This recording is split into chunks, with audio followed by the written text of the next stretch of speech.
नमस्कार दोस्तों, मैं सूर्या प्रताप और सूर्या इन्फॉर्मेटिव में आपका स्वागत है। जी हाँ दोस्तों, मोदी जी का नारा था मेक इन इंडिया, आत्मनिर्भर भारत। तो आइए जानते हैं इस वीडियो में क्या ये मेक इन इंडिया जो नारा मोदी जी ने दिया है वो सच में हमारे लिए यूजफुल रहा है, वो सच में जो सोचा गया था उसके हिसाब से ही हुआ है या फिर कुछ और ही कहानी है और हमको दिखाई कुछ और ही जा रही है।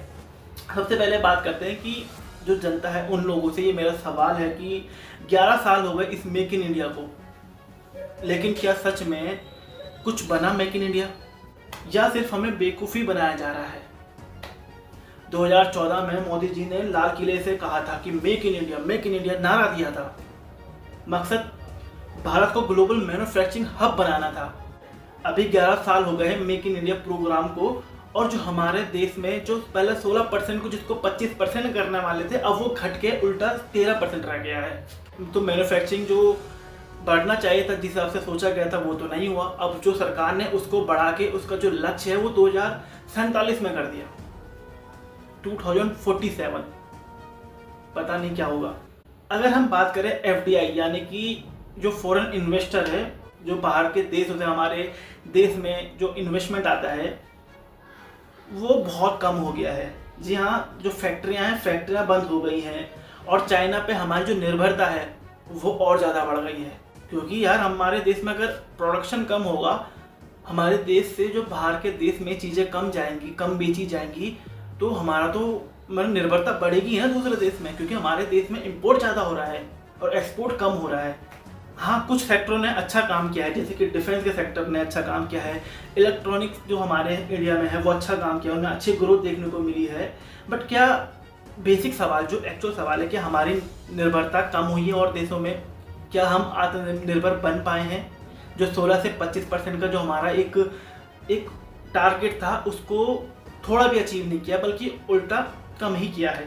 अगर जो पूरी मेक इन इंडिया की समरी है, मैं आपको अगर दिखाऊं पूरे 7 पॉइंट में जो मेजर पॉइंट है, तो वो ऐसी रही है कि वो अगर विश्व बैंक का जो डेटा है उसके हिसाब से देखा जाए तो 2024 में मैन्युफैक्चरिंग का जो वैल्यू एडिशन है हमारे GDP में वो 12.53% रह गया है। जी हाँ दोस्तों, जो 16% से 25% होने वाला था उसको नहीं बनाया गया है उतना, और वो 13% रह गया है, जो कि बहुत ही खराब चीज़ है। अगर आप देखो, जब मैन्युफैक्चरिंग जब कम हुई है, फैक्ट्रियां बंद हुई है, जो फॉरेन इन्वेस्टर है वो उसका पैसा कम आया है, तो हमारे देश में बेरोजगारी वो ज़्यादा बढ़ी है।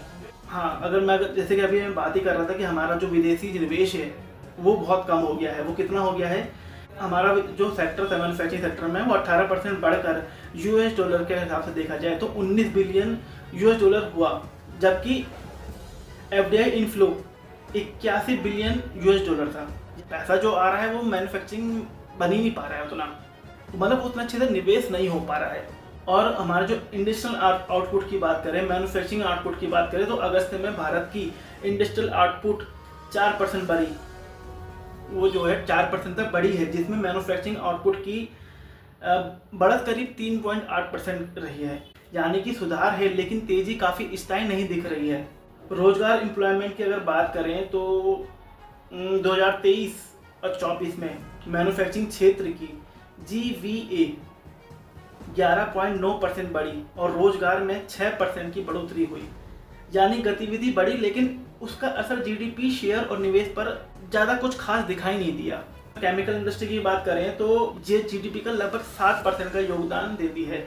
यानी कि हमारे देश में जो बढ़ा तो है, तो केमिकल इंडस्ट्री 7% का योगदान दे तो रहा है GDP में, बट जो हमारे देश में जो महत्वपूर्ण केमिकल है वो हम बाहर देश से ही मंगा रहे हैं, हम चाइना से ही मंगा रहे हैं। अगर हम फार्मास्यूटिकल क्षेत्र की बात करें, 50% तक हम वैक्सीन बाहर दे रहे हैं, और जो US की जो 40% की जेनेरिक दवाइयाँ हैं वो हम ही वहाँ पे सप्लाई कर रहे हैं। वैक्सीन तो दे रहे हैं, दवाई दे रहे हैं, पर हमारे पास जो केमिकल है उसको बनाने के लिए वो चाइना से ही आ रहा है।